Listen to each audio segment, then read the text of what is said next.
está começando mais um Café com Ciência. E o tema de hoje é desenvolvimento, no âmbito social, econômico e rural. E o convidado de hoje é o professor Flávio Sacco dos Anjos, da Universidade Federal de Pelotas. Seja muito bem-vindo, professor, ao Café com Ciência. Muito obrigado. Então, professor, para a gente começar, por que algumas regiões se desenvolvem mais do que outras? Existem várias formas ou instrumentos ou formas de responder a essa pergunta que é muito importante. Algumas regiões se desenvolvem basicamente porque existem algumas características que a definem, como eu chamo o capital social e o capital humano como dois instrumentos muito importantes de interpretação, né? É difícil explicar num período curto de tempo que a gente dispõe, mas o capital humano são aquelas características que os indivíduos, o legado que trouxeram do passado e a capacidade de se adaptar aos desafios do presente, né? O capital social é a capacidade que as pessoas têm, os indivíduos, de estabelecerem conexões mais amplas, compromissos de médio e longo prazo, basicamente desenvolver a cooperação, que é fundamental para que as regiões se tornem desenvolvidas. Junto à ideia de capital social, existe também a ideia de certos valores cívicos, compromissos que têm com projetos mais amplos que integram o maior número de indivíduos, né? Então, acho que, para mim, o capital social e o capital humano são algumas ferramentas, mas também existem outras formas de entender, que é a fortaleza das instituições, isso é muito importante, a participação do Estado. Então, acho que isso são maneiras que a gente pode entender por que algumas regiões se desenvolvem, enquanto outras realmente não desenvolvem, né? Onde há o individualismo, onde há uma visão imediatista, extrativista dos recursos naturais, as regiões não desenvolvem. Bom, professor, e qual a melhor maneira de se desenvolver economicamente sem criar exclusão de pessoas? A natureza do capitalismo, a natureza dele é, evidentemente, a de excluir, né, pela própria característica da competitividade. Agora, eventualmente, o grande esforço é você conciliar o enigma de trabalhar a competição e a cooperação como as duas faces de uma mesma moeda, né? Você pode estimular a cooperação entre os indivíduos, mas preservando o intuito de competir, de se desenvolver. E isso não é uma tarefa muito fácil de resolver, porque é uma tendência das pessoas a pensar no seu negócio, na sua empresa, e a dificuldade de tecer pactos mais amplos. Existem alguns caminhos que a gente vem analisando ultimamente e que apontam assim para experiências muito ricas do ponto de vista sociológico, do ponto de vista antropológico, do ponto de vista político, né? Bom, essa exclusão gerada pelo desenvolvimento, o Estado tenta interferir um pouco. O senhor acha que funciona essa interferência para eliminar as disparidades no desenvolvimento? Com certeza, o papel do Estado ele é estratégico. O problema é saber de que forma vai se dar, né? Porque muitas vezes bons projetos funcionam inicialmente e aí quando o Estado se retira, eles sucumbem, né? Porque os indivíduos não têm uma característica de trabalhar a emancipação, e querem ficar eternamente, muitas vezes, recebendo apoios do Estado. Talvez o próprio Estado é conivente porque estimula esse tipo de comportamento. Então não pode existir uma forma de dependência eterna. É preciso que haja contrapartida. Essa contrapartida das instituições, dos indivíduos, não quer dizer necessariamente dinheiro. Você pode dar sua contrapartida trabalhando. Os imigrantes, quando vinham para essa região do país, do sul, eles recebiam também uma forma de remuneração. Por exemplo, no Rio Grande do Sul era muito comum de construir estradas. Estradas que serviam à coletividade. Daquela maneira, eles não só eram pagos, como algumas das vezes abatiam as suas dívidas, realizando trabalhos que eram comunitários, né? O trabalho é um elemento fundamental para promover a inclusão social. Eu não gosto de políticas, por isso que eu digo, a questão não é o Estado ou sem Estado, é a forma com que o Estado vai intervir. E essa é a maneira que eu acho que o sul do país, de uma forma geral, tem muito a dizer pela forma com que se deu o processo de colonização, a relação, a forma que essas colônias se desenvolveram. Então, é um caminho que aponta para alguma coisa muito interessante para pensar e que não existe em outras regiões do país. Porque, diga-se passagem, você não pode pegar o capital social como uma planta e levar para uma outra região. Aqui vamos desenvolver capital social, porque nem sempre o terreno é fértil. Alguns lugares essa flor não vai se desenvolver, essa árvore não vai ser frondosa, ela vai definhar porque alguns elementos não estão presentes. Bom, então, professor, o que o senhor acha de políticas públicas voltadas para as classes mais baixas? Tem gente que diz que isso é só gasto de dinheiro público. O que o senhor pensa a respeito disso? Olha, eu acho que nesse aspecto o Brasil nos últimos anos, com todos os problemas que há, realizou importantes avanços. Mesmo os setores mais conservadores reconhecem a importância das políticas públicas. Eu tenho algumas políticas que eu acho fantásticas, que o Brasil tem e que hoje é uma referência mundial. Sobretudo na área de políticas da criação dos chamados mercados institucionais.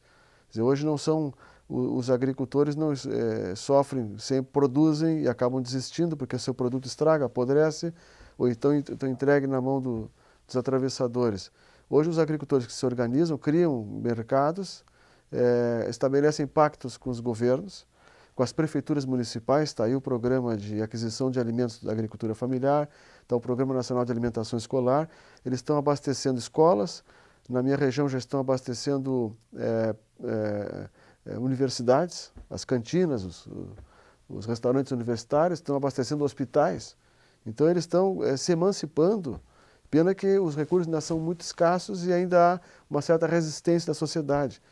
Mas como há tantos escândalos alimentares que são cometidos pelas grandes empresas, mais do que uma vez é um espaço para a agricultura familiar mostrar seu valor, e ainda mais se produzirem ecologicamente, porque aí tem a possibilidade de construir uma outra relação com a sociedade, baseada na qualidade, no compromisso, na responsabilidade e sem esmolas, que é muito importante. A esmola não ajuda ninguém.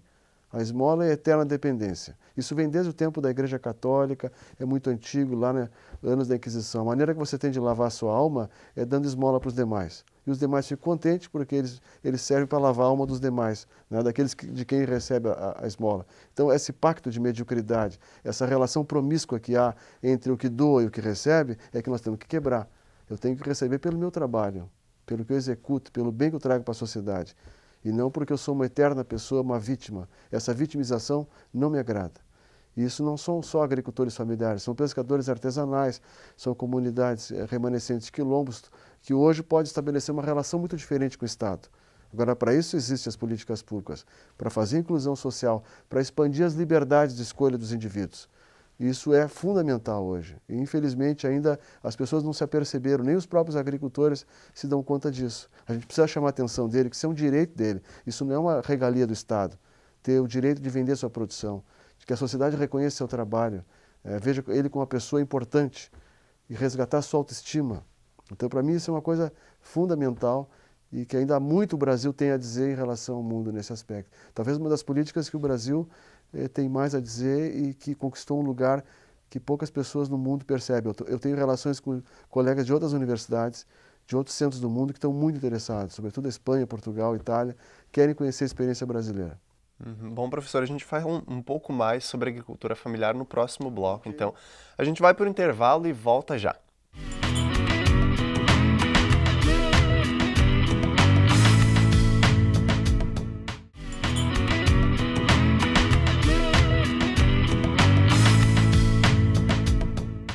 E voltamos com o Café com Ciência, que hoje recebe o professor Flávio Saco dos Anjos, da Universidade Federal de Pelotas. E o assunto agora é agricultura familiar. Então, professor, 2014 foi eleito o Ano da Agricultura Familiar. Ela é uma forma de desenvolvimento de micro-regiões, criando uma circulação financeira local, né? Qual a importância desse setor para o desenvolvimento social? Olha, a importância é muito grande e o Brasil, nesse aspecto, não traz nada de novo, porque no sentido de que ele segue a experiência de outros países. Todos os países do mundo que se desenvolveram com equidade. E equidade significa dar oportunidades. E a agricultura familiar ela é uma forma social de produção. O que quer dizer? Existem outras formas de produção. Existem, por exemplo, os kibbutz que havia em Israel, que é um sistema completamente coletivizado. Não existe a minha terra, a tua terra, tudo é coletivo. Existem os sovkhozes, existiam na antiga União Soviética, os kolkhozes, as cooperativas agrárias, como existem também as grandes empresas, as grandes empresas patronais. O que existe de importante na agricultura familiar? é que ela é uma forma social de produção onde você consegue conciliar o desenvolvimento econômico, o desenvolvimento social e, ao mesmo tempo, um equilíbrio de poder muito importante, né, do ponto de vista das regiões. Então, a agricultura familiar é capaz de suprir perfeitamente as necessidades do país, né, e ainda conseguir o desenvolvimento econômico da região, que é o que tu estavas falando. Na medida em que o capitalismo, por exemplo, não pode funcionar onde haja renda excessivamente concentrada. Ele não funciona. Existe um engano muito grande das pessoas de achar que quem defende a reforma agrária são os comunistas. Isso é um engano grotesco, porque a reforma agrária é uma reforma inerente ao capitalismo. Os Estados Unidos conseguiram se transformar numa potência agrícola, industrial, porque fizeram uma opção para a reforma agrária. Está aí os filmes aqui, o pessoal vê os filmes e aí se atém, às vezes, vocês da área da comunicação, ao desempenho do ator, né, muitas vezes as imagens que são veiculadas. Está ali o filme do Lincoln, o filme dos 12 anos de escravidão, mas na realidade a história que está embutida ali nem sempre é contada, ou vocês têm capacidade de perceber que aquilo foi uma coisa dramática. Você teve uma guerra, que foi a Guerra de Secessão, e um modelo que se impôs, que é o modelo da agricultura familiar, que eram distribuídos lotes de 64 acres para famílias, para colonizarem o oeste americano. A partir dali, se montou uma forma democrática de acesso à terra e ao desenvolvimento e à tecnologia, que foi a criação de universidades, que eram as grandes escolas de agronomia, e vocês têm um país que se transformou da noite para o dia, não vou dizer assim, mas num processo rápido de tempo, numa potência. Potência não só agrícola, mas industrial. Então o capitalismo precisa da distribuição dos recursos. Claro que ele tem uma tendência a reconcentrar, como nós começamos falando, mas em algum momento você tem que ter um choque de democracia para dar às pessoas o direito de se desenvolver e a partir daí formar tecido social, formar desenvolvimento. Isso é que é fundamental. O Japão fez uma reforma agrária depois da Segunda Guerra Mundial, quando foi derrotado pelos Estados Unidos. A Coreia do Sul fez reforma agrária. Então, muitos países fizeram a reforma agrária. E, infelizmente, no Brasil, quando ela é feita, existe uma conspiração, que eu chamo assim, um pacto para não funcionar. É um pacto de quem vai ser assentado e de quem irá assentar. E aí você tem uma dificuldade. Algumas regiões muito grandes, as regiões que se desenvolveram foi onde ela foi feita dentro de algumas condições, onde não havia ameaça digamos assim, dos setores contrários, né? No caso de Santa Catarina, foi uma colonização feita de forma parte do Estado imperial, parte já dentro do período já, digamos, que já havia a promulgação da República, um processo que se dá através da ocupação de novas áreas.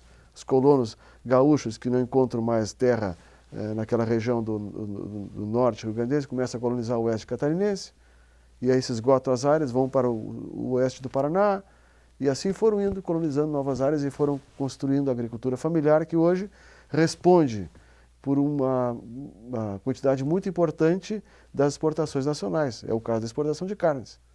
Isso não veio ao acaso. Tanto exportação de aves, como de suínos em Santa Catarina, a produção de maçã, e vários setores que são importantes. O setor de arroz, o tempo que eu trabalhava aqui na Caresc, o estado de Santa Catarina é autossuficiente em arroz e é produzido boa parte em agricultura familiar. Então essa associação de agricultura com precariedade é uma mentira. A agricultura familiar pode sim ser muito desenvolvida e pode ser muito, inclusive tecnologicamente. Professor, o senhor comentou então ali que ela pode se desenvolver, a agricultura familiar. Dentro desse processo de desenvolvimento entre exportação, grandes empresas dominando o ramo da alimentação, eles acabam sofrendo um pouco ainda, né? Quais são as ferramentas necessárias para que esse modelo se firme hoje? Eu não sei se eu entendi bem a tua pergunta, mas a relação que se estabeleceu entre as grandes agroindústrias que tem aqui nessa região e os agricultores familiares se baseia no que se chama de contratos de integração. E esse contrato de integração, de alguma maneira, eles limitam muito os agricultores, reduzem a sua margem de autonomia e muitas vezes colocam ele de uma situação muito vulnerável, porque obrigam a que ele amplie a sua escala de produção, ele tem restrições de mão de obra, então é uma dificuldade. eu reconheço que é uma relação muito tensa, historicamente. Desde que eu trabalhava em Santa Catarina, já havia grandes manifestações, um certo clima de descontentamento, porque a empresa exige certas normas, cumprimento de normas estritas em relação à uniformidade dos animais, o gasto de ração, tanto na produção de aves como de frangos. Então, é realmente uma coisa muito difícil, né? Essa relação é uma relação muito tensa. Agora, hoje em dia, como eu estava comentando, existem outras alternativas, né, que nem sempre são fáceis. O caso do fumo, na minha região, que é o sul do Rio Grande do Sul, o fumo é um mal necessário. Por quê? Porque não há muitas opções. Então, eles acabam indo no fumo pela segurança que o fumo lhes oferece, da compra dos produtos, da assistência técnica. Então, são esses aspectos que eu chamo a atenção, né? E volto de novo ao que eu falei dos mercados institucionais, porque de alguma maneira oferece uma alternativa para que eles entreguem produção, frutas, legumes, para abastecer as escolas, para abastecer hospitais, e aí eles têm um pouco mais de autonomia do que naqueles contratos de integração com as empresas fumageiras ou suinícolas ou avícolas, onde ele tem escassa autonomia, escassa margem de manobra, né? Mas, em suma, não podemos negar assim, que elas também exercem um papel importante e chegaram a um nível de excelência muito grande, não só as grandes empresas, mas as grandes cooperativas, como tem aqui, eu não vou elencar o nome, que você sabe quais são e são muito importantes. Isso mesmo. Então, professor, para finalizar, assim, o que falta para que se construa um modelo de desenvolvimento que abranja, se não todo mundo, a maioria das pessoas? Olha, hoje o desenvolvimento em si mudou completamente os parâmetros de avaliação. Durante muito tempo o desenvolvimento era você apresentar crescimento do produto interno bruto. Aliás, vários meios de comunicação, quando vão falar de economia, falam exatamente a mesma coisa e nunca vão a fundo nas coisas. Desenvolvimento pressupõe ampliação das oportunidades, distribuição de renda, ampliar o exercício das pessoas de ter liberdade. Tu és um jovem formado numa universidade aqui de Chapecó, estás estudando ainda, então evidentemente que tu tivesse uma oportunidade que poucas pessoas no país ainda têm. Se ampliou muito as oportunidades das universidades. Então, o que faz o Estado é retirar aquelas fontes que geram a privação do exercício dos teus direitos. Tu talvez não te dê conta disso, mas por trás dessa estrutura toda houve um sacrifício, houve um desenvolvimento dos teus pais, da região em que tu vives. Tem outras regiões do Brasil onde as pessoas estão literalmente mergulhadas nas trevas, que não têm acesso à educação. Tem lugares que as pessoas são impedidas de ter acesso à educação, de serem alfabetizadas, porque ao serem alfabetizadas elas se libertam. Entendeu? Então isso significa o quê? Que somos todos brasileiros, mas tem regiões do país em que você não tem a mínima chance de progredir. Então, além de manter os salários das pessoas, de estimular o desenvolvimento das indústrias, de criar um ambiente institucional para que as atividades econômicas se desenvolvam, o Estado tem que atuar seriamente nessas regiões, tentando fazer com que as pessoas ampliem as suas possibilidades. E isso passa pelas coisas mais elementares: acesso à água, acesso a saneamento, acesso à educação. Então é muito difícil você pensar num país de dimensões continentais e falar de desenvolvimento, onde tem regiões que até água potável é uma coisa muito rara, né? Então eu acho que a agenda de desenvolvimento do país ela tem que ser suficientemente vasta, ampla, mas não podemos perder de vista que as regiões têm a sua vida própria e a sua capacidade de propor alternativas. Essa região é uma região muito rica, não podemos nos esquecer. O oeste catarinense que se construiu a partir do isolamento. Se bem me recordo, a ligação que vai fazer a ligação do litoral catarinense até a região do oeste vai acontecer nos anos 80. Ou seja, até então ela permanecia totalmente no isolamento e foi capaz de desenvolver dentro das suas possibilidades. É sinal de que existe alguma coisa nessa região que talvez outras regiões não tenham, né? E eu acho que isso é o que eu chamo de capital humano, capital social. As instituições que crescem, se desenvolvem e, a partir daí, elas podem ser um exemplo para outras regiões do país. Por isso que, em alguns casos, eles brincam, o Sul Maravilha. O que é o Sul Maravilha? O Sul Maravilha não é a dotação de recursos naturais. Não são as riquezas naturais que nós temos. Tem outras regiões até muito mais ricas que a nossa. De minério, de ferro, tiveram ouro. Por que ainda permanecem algumas delas estagnadas? Não é a explicação meramente na riqueza material, que faz com que essas regiões se desenvolvam. Então, eu acho que são lições que a gente tem que fazer e fazer a leitura da realidade, né? Porque se tu vai ouvir o que os comentaristas econômicos falam, com todo respeito, alguns não são formadores, são deformadores de opiniões. Pelo menos é a minha visão. Eu sou muito crítico em relação a isso. Então, quando vejo programas como esse, que tem a oportunidade da gente conversar com jovens como vocês, de compartilhar um pouco, não que eu esteja certo, mas ouvir vocês e seja uma forma da gente poder ampliar esse diálogo a partir de outros olhares que não aquele da mídia convencional, né? Aprimorar a conversa, né, professor? Então, muito obrigado, professor. Eu te agradeço pela tua presença aqui no Café com Ciência. Espero voltar outras vezes. Um abraço a todos aqui, aos telespectadores e uma saudação especial ao povo de Chapecó. Imagina. O Café com Ciência de hoje fica por aqui, mas você pode conferir esse e outros programas também no site da UNO Chapecó, unochapecó.edu.br/UnoWebTV. Até a próxima edição.